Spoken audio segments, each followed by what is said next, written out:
ইটের ফাঁক থেকে সংগ্রহ করা এই ছোট্ট নয়নতারা গাছটা আস্তে আস্তে কীভাবে এত সুন্দর ঝাঁকড়া গাছে পরিণত হলো সেই গল্পই আজ তোমাদের বলবো।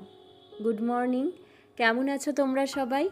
কালকে সারাদিন বৃষ্টির পর আজকে সকালের রোদটা খুব ঝলমলে লাগছিল, তাই চলে গিয়েছিলাম আমার ছাদ বাগানের গাছগুলোর সাথে দেখা করতে।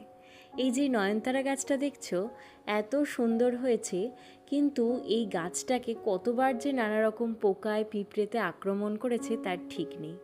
গাছের পাতার তলায় ডিম পেড়ে রেখে গেছে, কখনো পাতা খেয়ে নিয়েছে, তার ফলে গাছটাও আস্তে আস্তে নিস্তেজ হয়ে পড়ছিল। আবার গোড়া থেকে কাটিং করে নিয়মিত স্নান করিয়ে স্প্রে করে টবের চারিদিকে লক্ষণ রেখা দিয়ে গাছটাকে সুস্থ করা সম্ভব হয়েছে। গাছটার পাশ থেকে এই যে ছোট্ট ডালটা বেরিয়ে এসেছে, এটা কিন্তু এতদিন দেখিনি, আজকেই হঠাৎ লক্ষ্য করলাম। পাশের যে এই ইট বের করা বাড়িটা দেখছো, এটা এখন একটা পরিত্যক্ত বাড়িতে পরিণত হয়েছে। এরই দেওয়ালের ফাঁক থেকে অজস্র নয়নতারা গাছ বেরিয়েছে।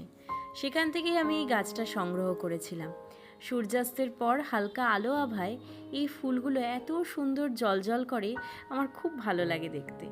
তাই জন্যেই এই ইটের ফাঁকে যখনই দেখেছিলাম একটা ছোট্ট গাছ বেরিয়েছে, সেটাকে আমি যত্ন করে তুলে নিয়ে এসেছিলাম।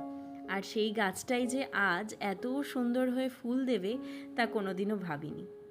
আচ্ছা, তোমাদের কারোর বাড়িতে নয়নতারা গাছ আছে? থাকবে নিশ্চয়ই। যদি থাকে তাহলে তার ছবি আমার সাথে কমেন্ট বক্সে শেয়ার করতে পারো।